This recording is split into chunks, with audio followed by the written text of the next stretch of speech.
ನಿಜವಾಗಿ ನಿಂತ ನರ ಪುಣ್ಯಗಳು ಈ ಪ್ರಪಂಚದಲ್ಲಿ ಬದುಕಲಿದೆ ಬರ್ರೆ.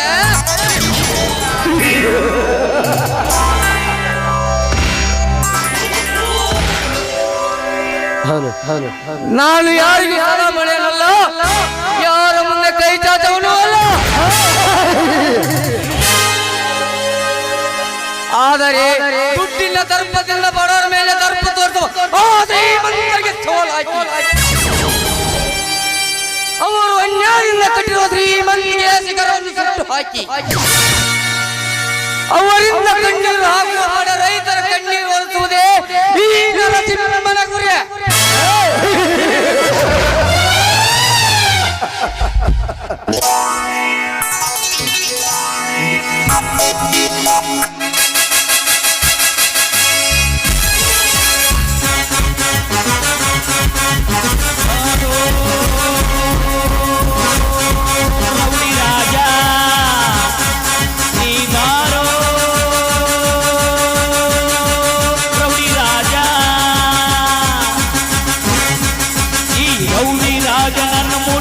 ಗಂಡು ಇನ್ನೂ ಹುಟ್ಟಿಲ್ಲ,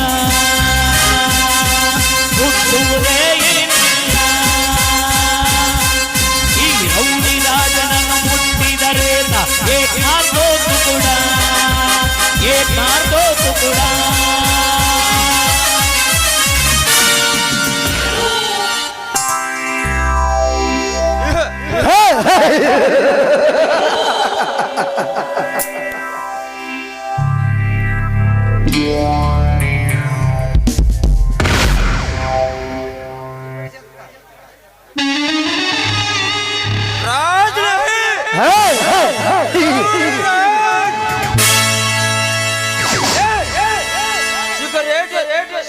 ದಾರಿಯಲ್ಲಿ ಅಡ್ಡಾಗಿ ನಿಂತಿರುವಲ್ಲ,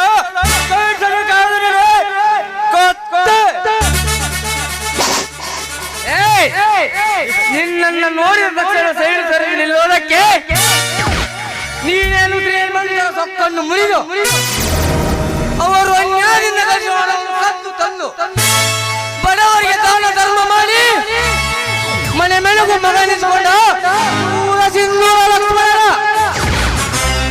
ಅಥವಾ ಇಡೀ ನಮ್ಮ ಭಾರತ ದೇಶವೇ ಜೈ ಶ್ರೀರಾಮ್ ಎಂದು ಕೂಗುವನ್ನು ನುಂಗಲು ಬಂದ ಬಿನ್ ಲಾಡೆನ್ ಮೇಲೆ ಸೀಳೆ ಹಾಕಿದ ಛತ್ರಪತಿ ಶಿವಾಜಿಯ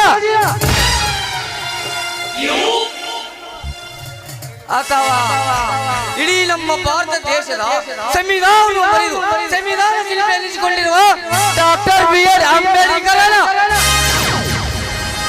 ಇದು ನಮ್ಮ ನಾಡು, ನಮ್ಮ ಬೀಡು ಎಂದು ನಮ್ಮ ನಾಡಿಗಾಗಿ ತನ್ನ ಪ್ರಾಣ ಕೊಟ್ಟಂತ ಕ್ರಾಂತಿವೀರ ಸಂಗೊಳ್ಳಿ ರಾಯಣ್ಣ ಅಧಿಕತನ ಮಾತನಾಡಿ ನನ್ನ ಸಿಟ್ಟಿನ ಜರೆಯನ್ನು ಬಳಸಿ ಸುಟ್ಟು ಹೋಗಬೇಡ ಮಗಳೇ, ಸುಮ್ಮನೆ ಹೊರಟು ಹೋಗ.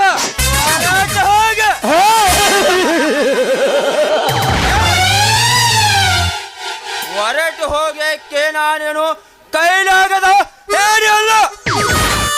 ನಿಮ್ಮಂತ ಸೂರ ಧೀರರನ್ನು ಸುಟ್ಟು ಹಾಕುವೆ. ರೌಡಿ ರಾಜ್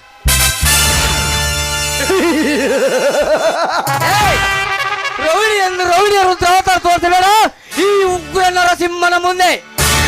ನಿಮ್ಮಂತ ರೌಡಿಯರು ಉಂಡವನ್ನೇ ತೆಗೆದು ನನ್ನ ನಾಡಿಗಳನ್ನು ಕಿತ್ತು ನಾಡಿ ನರಿಗಳಿಗೆ ಹಾಕಿರೋನು ಈ ಉಳಿದೆದ್ದ ಉಗ್ರ ನರಸಿಂಹ.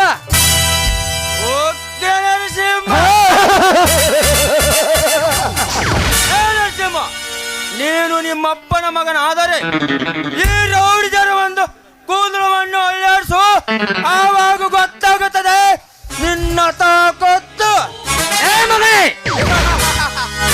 ನನಗೆ ಎದುರು ನಿಂತಿದ್ದಲ್ಲದೆ ಎದುರು ವಾದಿಸಿ ನನ್ನ ತಂದೆಯವರೆಗೂ ಮಾತನಾಡ್ತೀಯ ಕತ್ತೆ ನನ್ನ ಮಗಳೇ. ಮುಗಿದೋರಿನ ಕತೆ.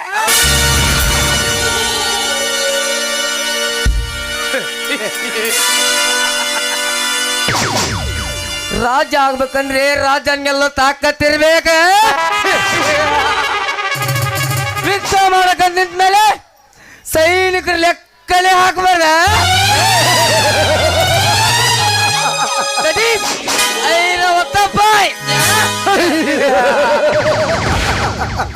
ರೌಡಿ ಸುಮ್ಮನೆ ಹೋಗಿ ಆಗಿದ್ದರೆ ನಿನ್ನ ಪ್ರಾಣ ಉಳಿಯುತ್ತಿತ್ತು ಮಗನೇ.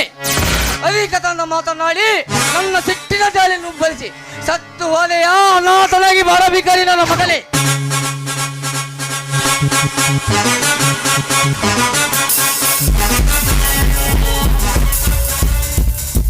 ಓಹೋ, ಇದರಲ್ಲಿ ಎಷ್ಟೊಂದು ಹಣವಿದೆ.